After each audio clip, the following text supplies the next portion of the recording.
हातिम ताई के किस्से। हातिम ताई, हातिम ताई, हातिम ताई के किस्से, हातिम ताई के किस्से। कई रंग इसमें, भयानक जंग इसमें, कहीं जादू टोना, कहीं चांदी सोना, अजब सी बलाए, आंसू और आहे, है नेकी की मूरत हातिम की सूरत, जो सब कुछ लुटा दे, खुद को मिटा दे। हातिम ताई के किस्से, हातिम ताई के किस्से, हातिम ताई के किस्से। हातिम ताई के किस्से अरबी कथा साहित्य की बेजोड़ कथा कृति पर आधारित है। प्रस्तुत है इस धारावाहिक का 12वां भाग। 11वें भाग में आपने सुना था कि एक परीरानी के इश्क में दीवाना हातिम रेत के मैदान में चीखता चिल्लाता भटक रहा था। अब सुनिए आगे की कहानी।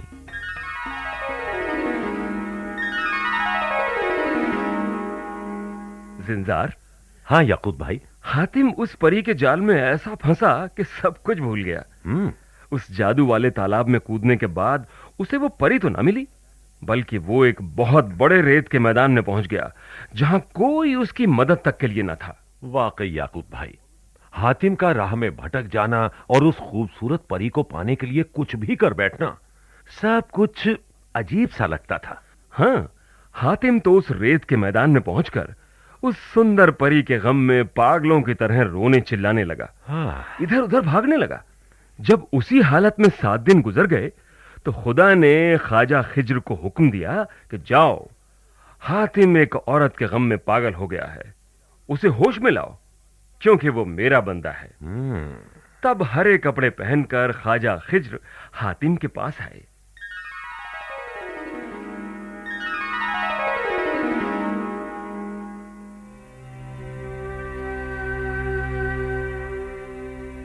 हातिम, ये तूने अपना क्या हाल बना रखा है? ख्वाजा, ख्वाजा, मुझे अपने कदमों में सर रखने दीजिए। अरे, मैं बेहद परेशान और दुखी हूँ। इस जगह का क्या नाम है और मैं यहाँ कैसे आ गया, बताइए। हातिम, इस जंगल का नाम खरपुर्स है। तू उस परी के साथ तालाब में कूदा था जी, इसी वजह से यहाँ आ पहुंचा है। दरअसल वो तालाब माया से रचा गया है। उन परियों के सिवाय जो भी उस तालाब में कूदता है वो यहाँ आ जाता है।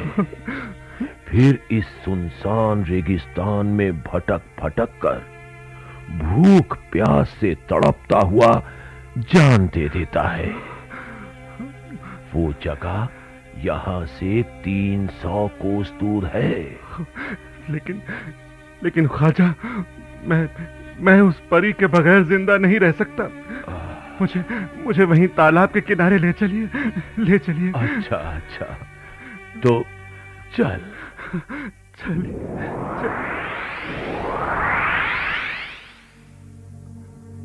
ख्वाजा, वो रहा वो पेड़ जिस पर मेरी परी रानी का सिर लटक रहा है।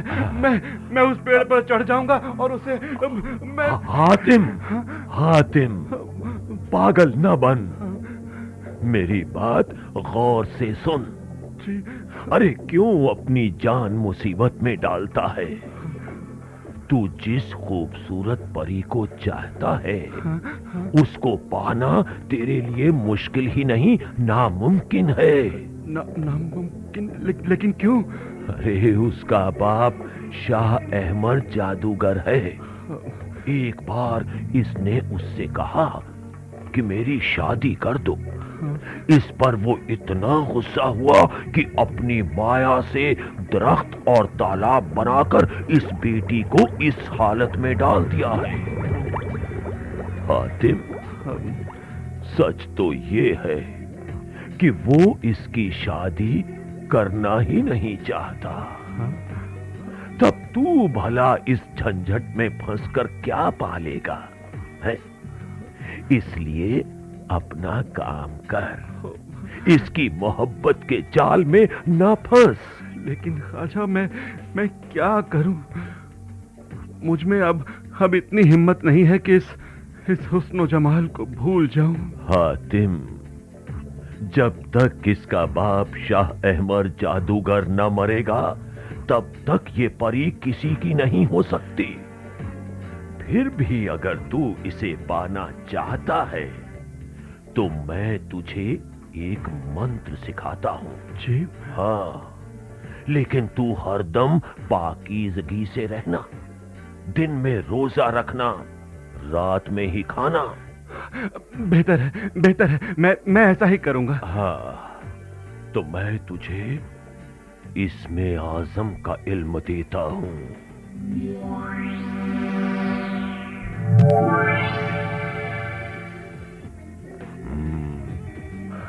अब तू बेखौफ शाह अहमर के पहाड़ की तरफ जा।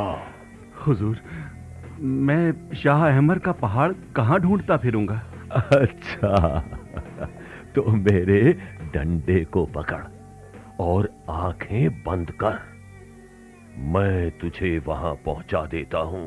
जी।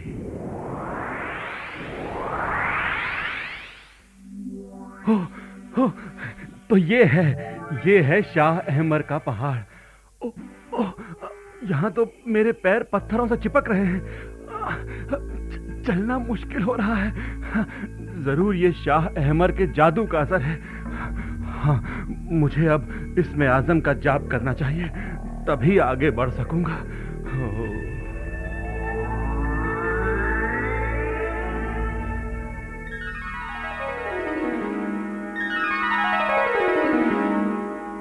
तो जिंजार भाई, इस तरह हातिम शाह अहमर पहाड़ पर पहुंच गया। हाँ, जादूगर शाह अहमर को फौरन पता चल गया और बस फिर उसकी और हातिम की लड़ाई शुरू हुई। हातिम के पास रीछ की बेटी का दिया मोहरा और जिन्नों के बादशाह का मोहरा था। बस उसी से वो उस जादूगर के सारे जादुओं को काटता रहा। जब शाह अहमर की सारी ताकत खत्म हो गई तो वो भागकर कमलाक पर्वत पर अपने उस्ताद कमलाक के पास गया। याकूत भाई, कमलाक तो शाह अहमर से भी ज्यादा खतरनाक जादूगर रहा होगा। हाँ, उसने भी हातिम से लड़ने में अपनी पूरी ताकत झोंक दी। लेकिन हातिम ने इसमें आजम मंत्र से सारे जादू मंत्रों को तोड़ दिया। अच्छा, कमलाक पर्वत भी टुकड़े टुकड़े कर दिया और शाह अहमर और कमलाक दोनों उस पहाड़ में दफन हो गए। अच्छा, उसके बाद हातिम ने क्या किया? हातिम वहां से लौटकर तालाब वाली जगह आया जहां माया जाल खत्म हो चुका था। एक सुंदर मकान था जिसमें परी रानी रहती थी। हातिम ने उससे मिलकर सारी बात बताई और फिर उससे शादी करके मौज में रहने लगा। और हातिम जिस काम के लिए निकला था उसे भूल गया। उस वक्त तो यही हुआ, लेकिन एक दिन अचानक उसे मुनीर शामी की याद आ गई।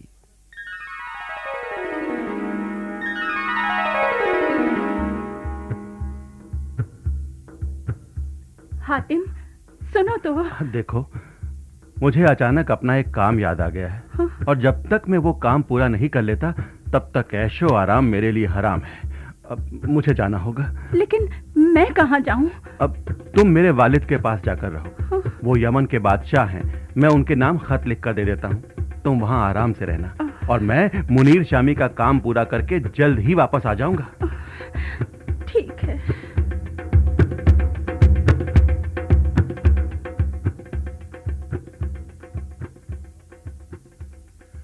सुनो भाई।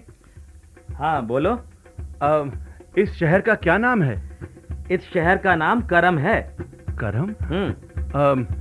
यहाँ कोई ऐसा इंसान भी है जो हमेशा ये कहता रहता है कि सच बोलने वाला हमेशा सुखी?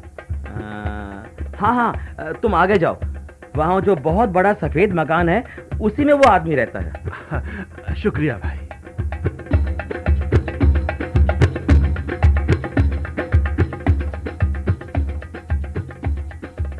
आओ भाई, मैं तुम्हारा इस्तकबाल करता हूँ। जी शुक्रिया। बैठो जी। हाँ, ये बताओ कि तुम कौन हो और यहाँ किस काम के लिए आए हो? जनाब, मैं हातिम हूँ, मुल्क यमन का शहजादा। तुम तो बड़े नेक दिल इंसान मालूम होते हो। पहले खाना खा लो, बाकी बातें फिर करेंगे। जी शुक्रिया।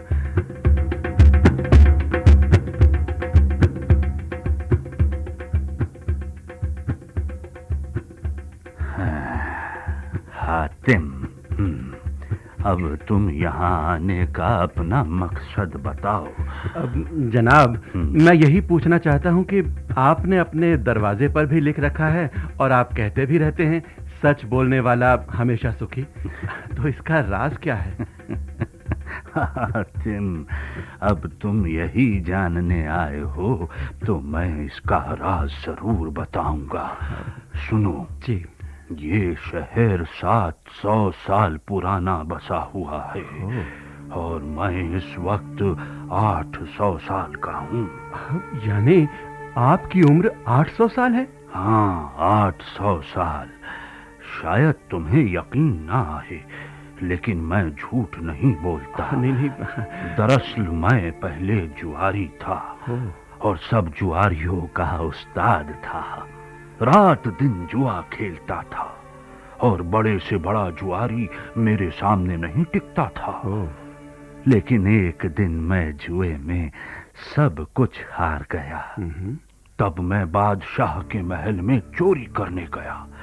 मैंने रस्सी फेंक कर महल की दीवार पर फंसाई और कमंद लगाकर महल के अंदर पहुंच गया। लेकिन वहां तो पहरेदार भी रहे होंगे? हाँ थे, लेकिन वो मेरी खुशकिस्मती से सो गए थे। मैं सीधा बादशाह के पास पहुंचा। वो भी गहरी नींद में सो रहा था। मैंने उसके गले से हीरों का हार तोड़कर उतारा और महल के बाहर आ गया। फिर सीधे जंगल में चला आया। लेकिन बदकिस्मती से जंगल में एक दूसरा ही वाकया हो गया। वो क्या? मैं जब जंगल में पहुंचा तो हातिम, मैंने देखा कि कुछ चोर बैठे चोरी का माल बांट रहे हैं। उन्होंने मुझे देखकर पूछा कि तू क्यों यहाँ आया है? तो मैंने उन्हें सारा हाल बता दिया। चोरों ने सोचा कि ये हार मुझसे झपट लें कि उतने में जलजला आ गया। जमीन कांप उठी और चोर भाग गए।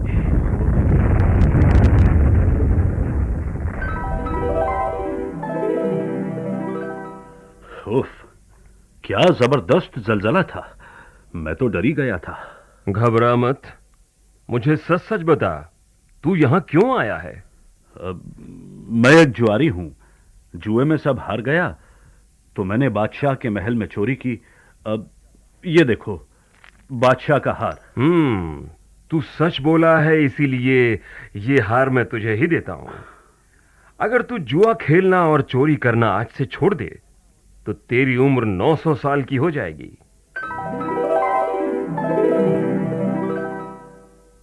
बस हातिम, इतना कहकर वो पाक इंसान गायब हो गया। मैंने उसी दिन से चोरी करनी और जुआ खेलना छोड़ दिया और हार लेकर घर आया। मैंने ये खूबसूरत घर बनवाया और इत्मीनान से इसमें रहने लगा। लेकिन फिर एक मुसीबत खड़ी हो गई। वो क्या? मेरा चैन से रहना मेरे दोस्तों को नहीं भाया। वो मेरे दुश्मन बन गए। उन्होंने शहर कोतवाल से मेरी शिकायत कर दी कि ये तो चोर है, जुआ खेलता है। इतना आलीशान मकान बनवाने के लिए इतनी दौलत इसके पास कहां से आई? बस कोतवाल मुझे पकड़कर बादशाह के पास ले गया। उसने मेरी शिकायत की तो बादशाह ने पूछा कि ये सब कैसे हुआ। मैंने उन्हें सारी बात सच सच बता दी। आपके इस तरह सच बोलने से बादशाह खुश हुए या नाराज? बादशाह खुश हुए। वो बोले, तूने सच बोला है, इसलिए तेरा गुनाह माफ करता हूं। फिर बादशाह ने मुझे अपने खजाने से दौलत दी, तब से मैं दौलतमंद बन गया हूं। खुदा की राह पर उस दौलत को खर्च करता हूं और वो कभी घटती नहीं बल्कि बढ़ती जाती है। तभी से हातिम मैंने ये जुमला कहना शुरू किया है, सच बोलने वाला हमेशा सुखी। आपकी कहानी से तो सबको सबक लेना चाहिए। अच्छा, अब मुझे इजाजत दीजिए। हाँ, जाओ। हुस्नबानो, ये है उस आदमी की कहानी जो कहता है सच बोलने वाला हमेशा सुखी। हातिम, तुम बहुत सच्चे इंसान हो। अब मुझे अपना 5वां सवाल बताओ। 5वां सवाल? कोहेनिदा यानी वो पहाड़ जो आवाज देकर बुलाता है, उसका भेद ला दो। जरूर।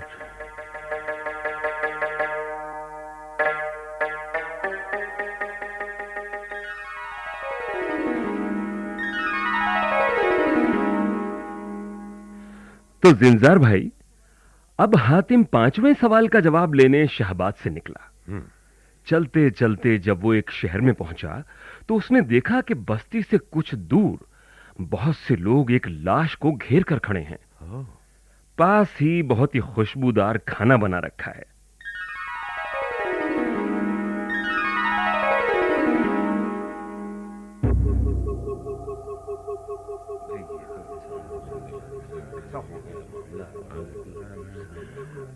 भाई, यहां क्या हो रहा है? तुम मुसाफिर लगते हो, शायद कहीं दूर देश से आए हो। हाँ भाई, मैं मुसाफिर हूं। ऐ मुसाफिर, हमारे यहाँ की रस्म है कि जब किसी की मौत हो जाती है तो उसे कब्रिस्तान लाते वक्त खाना भी साथ लाते हैं और लाश को तब तक नहीं दफनाते जब तक कोई मुसाफिर न आए। लाश को दफनाने के बाद सबसे पहले उस मुसाफिर को खाना खिलाते हैं, उसके बाद जनाजे के साथ आए लोग खाना खाते हैं। अब तुम आ गए हो तो तुम खाना खाकर जाना ताकि बाकी लोग भी खाना खा ले।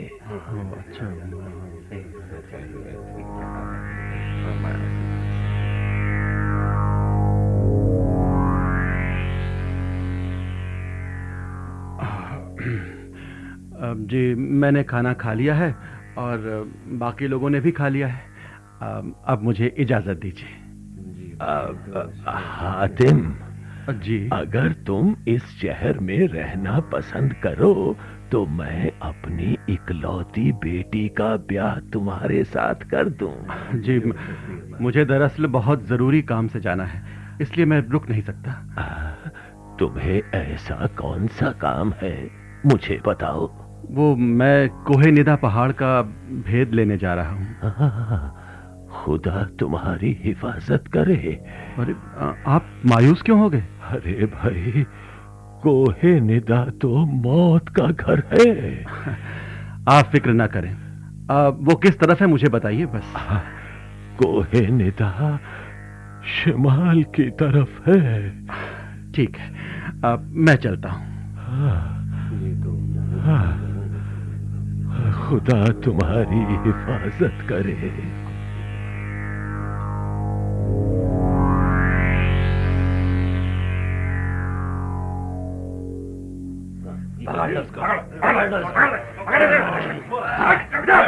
अरे भाई, छोड़ो मुझे। अरे छोड़ो, मैं परदेसी हूँ, मुसाफिर हूँ। तुम लोग कौन हो?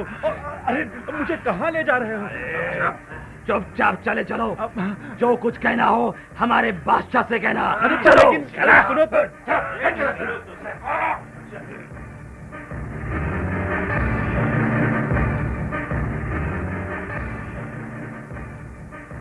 कौन हो तुम? यहाँ कैसे आ गए? मैं मुल्क यमन का शहजादा हूँ हातिम। बरज़ख सौदागर की बेटी हुस्न बानो ने मुझे शाहबाद से कोहे निदा की खबर लाने के लिए भेजा है। अगर आप कोहे निदा के बारे में जानते हो तो बताएं। कोहे निदा की ऐसी कोई खबर नहीं है हमारे पास जो हम तुम्हें बता दें। लेकिन अगर कुछ दिन यहां रहोगे तो सारी बात खुद ही जान जाओगे। वो जो सामने काला पहाड़ दिख रहा है, हाँ हाँ, वही तो कोहे निदा है। ठीक है, फिर मैं यहां रुक जाता हूं। जैसी तुम्हारी मर्जी।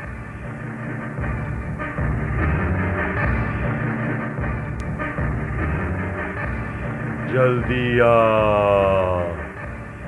जल्दी आ, जल्दी आ।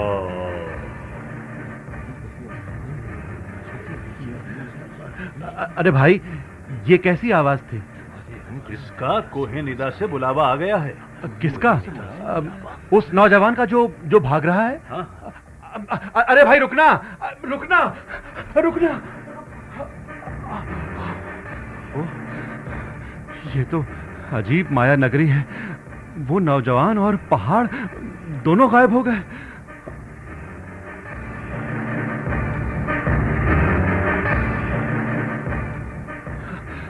वाह दोस्त, खूब मिले। तुम्हारा भी नाम हातिम है। हमारा तुम्हारा साथ अच्छा रहेगा। जल्दी आ, जल्दी आ, जल्दी आ।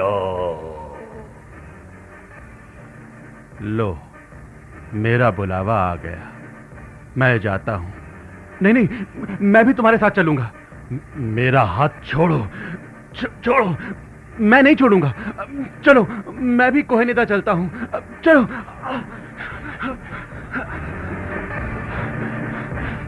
हमें पहाड़ पर बने उस किले में चलना है। चलो। हाँ चलो। इस खिड़की से किले के अंदर कूद जाते हैं। चलो चलो। अरे वाह, कितना खूबसूरत मैदान है। अरे हातिम, हातिम, अरे दोस्त तुम्हें क्या हुआ? अरे सुनो, या खुदा, ये तो चल बसा। अरे ये क्या? जमीन फट गई और मेरा दोस्त हातिम उसी में समा गया।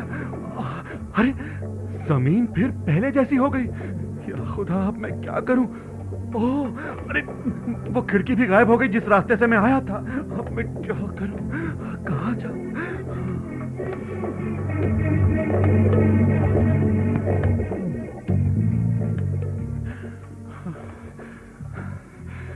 सात दिनों से भटक रहा हूं। कोहे निदा से कैसे बाहर निकलूं? वो सामने कितना अच्छा बाग है। चलकर वहीं थोड़ी देर आराम करता हूं।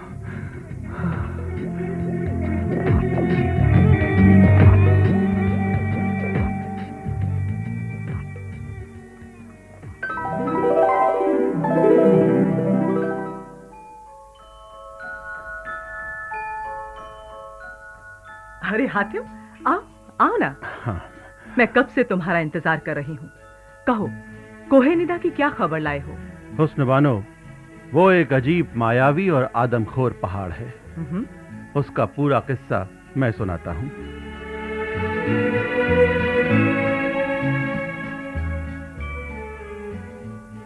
वाह हातिम, तुम वाकई बड़े बहादुर इंसान हो। अच्छा, अब छठा सवाल सुनो। ये देखो, जल मुर्गी के अंडे के बराबर एक मोती मेरे पास है। ऐसा ही एक दूसरा मोती ला दो। आप इसके जैसा ही चांदी का एक मोती बनवा दें, ताकि मैं वैसा ही मोती ला सकूं। ठीक है।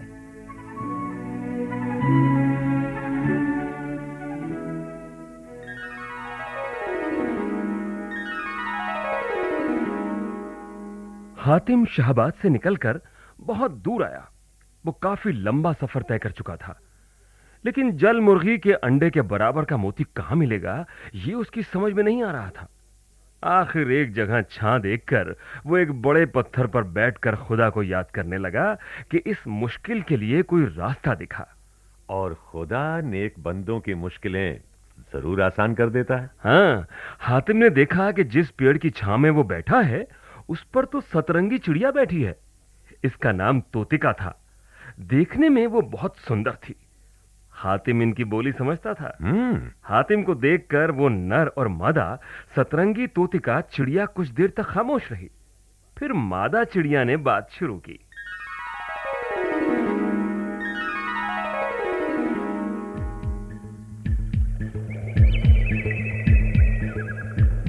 देखो जी, नीचे एक इंसान सिर झुकाए बैठा है। मुझे तो ये विपत्तियों का मारा लगता है। सुन मेरी प्यारी तोतिका, ये यमन मुल्क का शहजादा है। इसका नाम हातिम ताई है। अच्छा? हाँ, दूसरों के लिए बड़ी बड़ी तकलीफें हंसते हंसते झेल जाता है।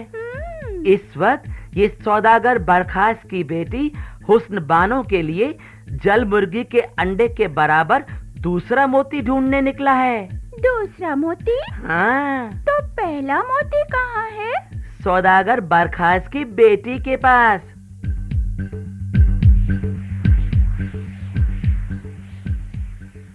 हातिम ताई के किस्से, हातिम ताई के किस्से, हातिम ताई के किस्से। हातिम ताई के किस्से। अभी आप अरबी कथा साहित्य की बेजोड़ कथा कृति पर आधारित इस धारावाहिक का 12वां भाग सुन रहे थे।